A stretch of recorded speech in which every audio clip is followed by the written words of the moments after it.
जय माता दी सभी बच्चों को। शिवकाली संवाद चैनल पर आप सभी का स्वागत है। आप सभी को शारदीय नवरात्र की हार्दिक शुभकामनाएं। इस नवरात्रि में महामाई ने गजलक्ष्मी के रूप में हमारे घरों में पदार्पण किया है। महामाई गजलक्ष्मी के रूप में सदैव मेरे और आपके घरों में विराजित रहें, ऐसी महामाई से प्रार्थना करती हूँ। आप मेरे चैनल पर नए हैं तो मेरे चैनल को सब्सक्राइब कीजिए। मेरे दूसरे चैनल शिव शक्ति दरबार दीवानी माँ वैष्णो की पर भी विज़िट कीजिए। वहाँ मैं दरबार से संबंधित वीडियो शेयर करती हूँ। मेरी वीडियोज़ को लाइक करें, कमेंट्स में जय माता दी ज़रूर लिखें। आइए चर्चा करते हैं अपने इस वीडियो से संबंधित। आज की वीडियो में मैं आप सभी के प्रश्नों के उत्तर लेकर आई हूँ, क्योंकि एक बच्चे के प्रश्न का उत्तर देना मुश्किल सा लग रहा था, तो आज मैंने काफ़ी प्रश्नों का उत्तर इस वीडियो के माध्यम से देना उचित समझा है। तो लेते हैं अपने प्रश्न। नवरात्र कलश स्थापना और अखंड ज्योत के नियम पूछे हैं एक बच्चे ने। तो नवरात्र का कलश स्थापना की वीडियो मैं पहले ही अपलोड कर चुकी हूँ। मुझे लगता है उस बच्चे की ये क्वेरी तो वहाँ क्लियर हो चुकी होगी नवरात्र की कलश स्थापना से संबंधित। रही बात अखंड ज्योत के नियम की, तो बच्चे अखंड ज्योत लगाने के बहुत से नियम हैं। हम जितने भी फॉलो कर पाएँ उतने हमें करने चाहिए।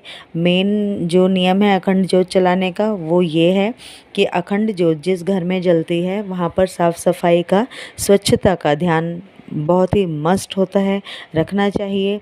अखंड ज्योत जिस घर में चलती है ब्रह्मचर्य का पालन होगा, वहाँ लहसुन प्याज का बिल्कुल पूर्ण रूप से नवरात्रों के समय में त्याग रहेगा। वहाँ पर अखंड ज्योत चलाने वाले बच्चे धरती पर ही, भूमि पर ही अपना आसन लगाएंगे सोने के लिए, बैठने के लिए। अखंड ज्योत को जब भी हमें देखना है, संभालना है, तब भी हमें पूरी स्वच्छता का ध्यान रखना है। तो ये थे अखंड ज्योत के नियम। अब दूसरा क्वेश्चन है, माता को गुरु बना सकते हैं या शिव को गुरु बना सकते हैं क्या? तो बेटा, माता को या शिव को गुरु बना सकते हैं, बिल्कुल बना सकते हैं। पर मुझे ये बताइए कि गुरु का ज्ञान, मार्गदर्शन तुम्हें कौन देगा? देहधारी गुरु होना इस संसार में आवश्यक है, क्योंकि माता या शिव को प्राप्त करने के लिए ही हमें गुरु बनाने की आवश्यकता होती है। तो उन तक पहुंचने का मार्ग हमें कौन दिखाएगा बच्चे? तो इसीलिए देहधारी गुरु आवश्यक है। अपने लिए देहधारी गुरु ढूंढें। दुर्गा कवच और दुर्गा चालीसा के लाभ नवरात्रों में।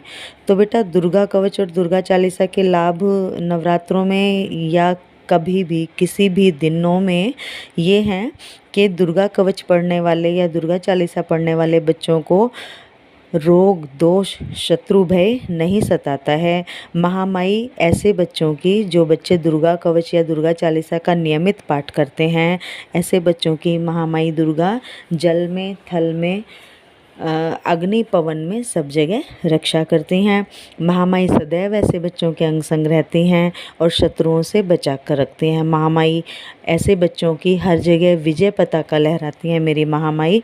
तो दुर्गा कवच और दुर्गा चालीसा का पाठ हमें अवश्य करना चाहिए। केवल नवरात्रों में ही नहीं, हमेशा ही हमें करना चाहिए। अब प्रश्न लेते हैं। स्वप्न दिखते हैं, याद नहीं रहता है कुछ।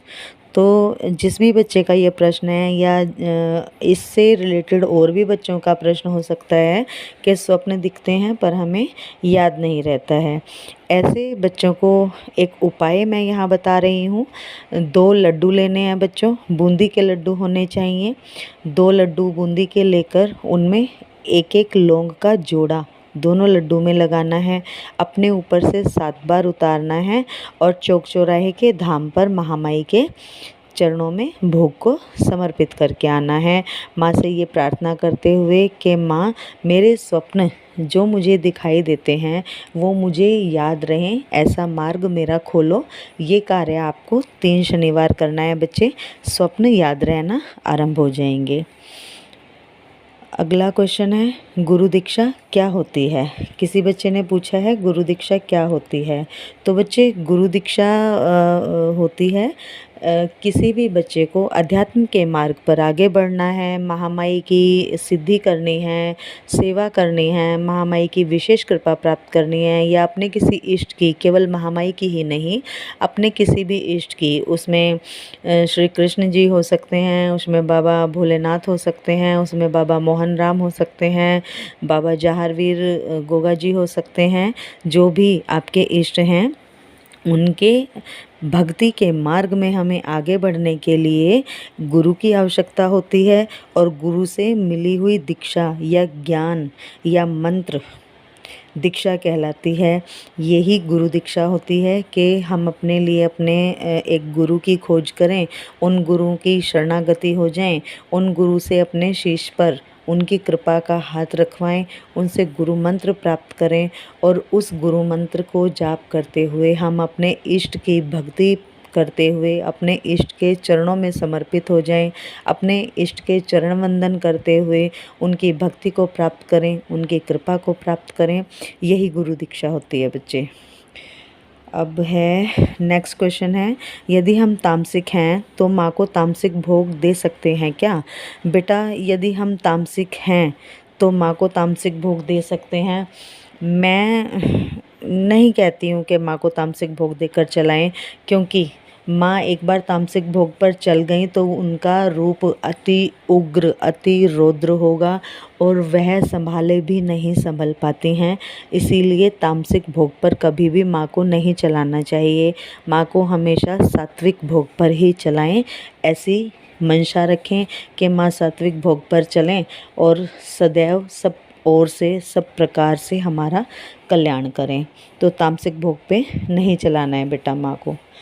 अगला क्वेश्चन है, भक्ति करता था पहले, अब शरीर में दर्द रहता है।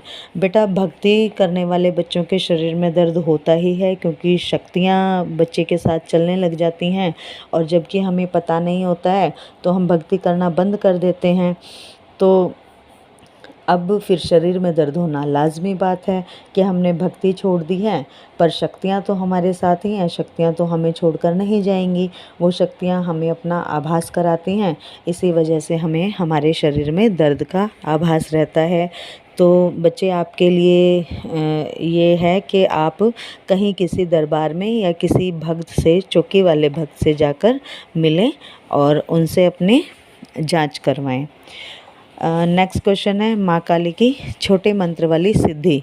तो बेटा ये माँ काली की छोटे मंत्र वाली सिद्धि मैंने दी हुई है शिव काली संवाद चैनल पर ही, यानी कि इसी चैनल पर ही तुम जाकर देखो, वहाँ पर तुम्हें माँ काली की छोटे मंत्र वाली सिद्धि मिल जाएगी। उसे करने का भी तरीका बताया गया है। ठीक है। नेक्स्ट है, नवरात्रों में तेल की ज्योत लगा सकते हैं क्या? बेटा नवरात्रों में जो महाकाली की साधना करते हैं, जो केवल और केवल महाकाली की साधना करना चाहते हैं, वो तेल की ज्योत जलाएं। पर मैं उसमें भी ये कहूँगी कि महाकाली माँ की साधना करने वाले बच्चे भी शुद्ध घी की ज्योत जलाएंगे, शुद्ध देसी घी की ज्योत जलाएंगे तो सर्वोचित रहेगा, बहुत अच्छा रहेगा। क्योंकि शुद्ध घी की ज्योत जलाने से माँ शांत स्वरूप में, महाकाली स्वरूप भी शांत स्वरूप में हमारे साथ चलता है, हमें अपना आशीर्वाद प्रदान करता है। तो तेल की ज्योत नहीं लगानी है बच्चे, शुद्ध घी की ज्योत महामाई की लगाएं। नेक्स्ट क्वेश्चन है, पूजा के दौरान मासिक धर्म आ जाए तो क्या करें? बेटा पूजा के दौरान अगर मासिक धर्म आ जाए तो घर में कोई और सदस्य होंगे जो आपकी ज्योत संभाल लेंगे, जो आपकी तरफ से पूजा कर लेंगे। आप मंदिर में नहीं जाएंगे, आप मंदिर के किसी भी सामान को टच नहीं करेंगे, आप पूजा पाठ से रिलेटेड किसी सामान को टच नहीं करेंगे। यदि आप मंत्र जाप करते हैं तो आसन और माला का आप उस दौरान इस्तेमाल नहीं करेंगे, परंतु आसन और माला को छोड़कर पूजा पाठ के सामान को टच ना करते हुए आप कहीं दूर बैठकर अपना मंत्र जाप, अपना पाठ, अपना ध्यान अवश्य कर सकते हैं। तो पूजा के दौरान मासिक धर्म आ जाए तो ये सब सावधानियां रखनी चाहिए बच्चे।